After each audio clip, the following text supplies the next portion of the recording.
Too right. Because you were living in Luton, you said, wasn't it? Yeah, I'm originally from Luton. I moved up to Barnsley, and now I'm obviously living with my partner over in Stoke.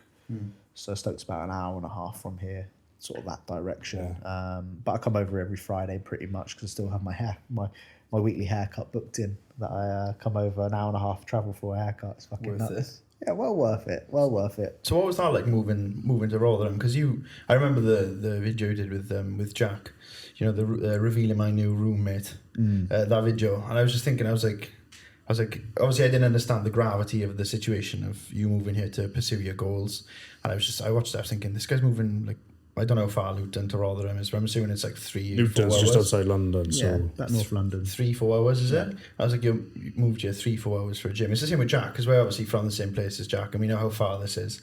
And me and Alex were saying, Alex was like, he moved 4 hours for the gym. I was like, yeah. So how was that experience then, moving here just to get after your goals? I've always been on the move. I studied down in Southampton, which is fucking all the way down south. You know, I've always been on the go. I've never had one place that I've settled in. Yeah. And I just thought, fuck it. Like, I wanted to do it with my ex. I wanted to move up here with my ex, but she obviously had a 9 to 5. She didn't want to. So I was like, fuck this. That was that done. And I thought, right, I've got that headspace now to chase what I want to do. Because I always used to put other people first, and I've never really put myself first. And I thought, right, I'm going to be selfish here and do what I want to do. And I used to go up to Rotherham probably once, twice a month anyway. So, you know, the more I kept going up there, the more I was like, right, I'm going to just fucking take the lead. No, I feel like this could start something for us. We could come up here like once a month. It's a good drive though. It's like a 4.5 hour drive. Yeah. Even just like you've got now, once a month, once every Once 6 every weeks couple or of months, something. yeah. Get a full like weekend of training. Honestly, I know you haven't been yet, but you'll love it. You'll walk in there and it's like, well, I remember when I first used to go there, I used to be intimidated. I never used to have great sessions. I feel like that, especially with the camera. Like, this is one thing, and I wanted to ask you about, but we can get onto that afterwards. But I get really nervous. I feel like I haven't earned the right to stand in front of a camera and start talking about training. Matthew, on the other hand, because we went to London, right? We had to get the bus because of the rail strikes, and we were stood outside Victoria Coach Station, busy. And Matthew's like, get the camera out. Then I'm like, you're having a fucking laugh. I'm not getting a camera out you. I am not speaking on a camera in front of all these people. And he was just like, why?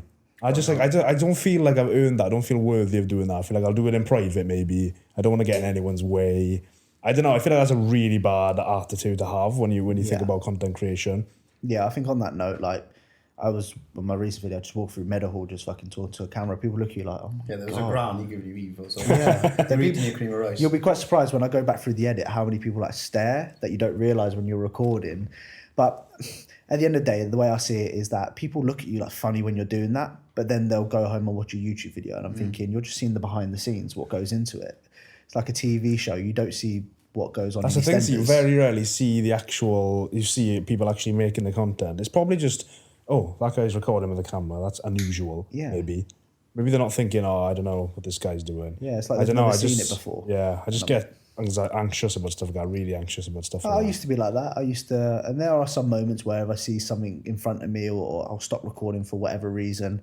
But you do sometimes get to a point where you're like, well, fuck it. If they're bothered about it, they'll come up to me and say, I don't want to be in it or whatever.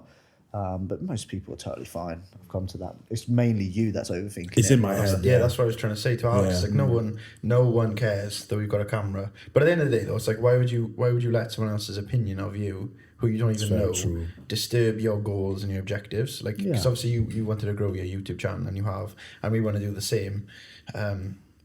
And I was just saying, Alex, I was like, we need to put our objective ahead of other people's opinions.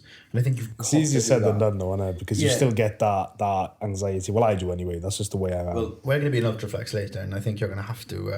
I know. You're going to have to like swim pretty quickly. I know you're going to be in most of the content, though, because I got my program. Like I'm prepping for a powerlifting comp, so a completely different style of training. So I've got to stick to my program, and then you're going to do most of the leg session, essentially. But I'll jump in it and do a little... Yeah, I'm going to try and emulate some of the intensity. And do you remember that video you put up when you did a session with Cooper and you were doing that, the Cybex Mark 1 hack squat? That is probably the most intense leg session I think I've probably watched.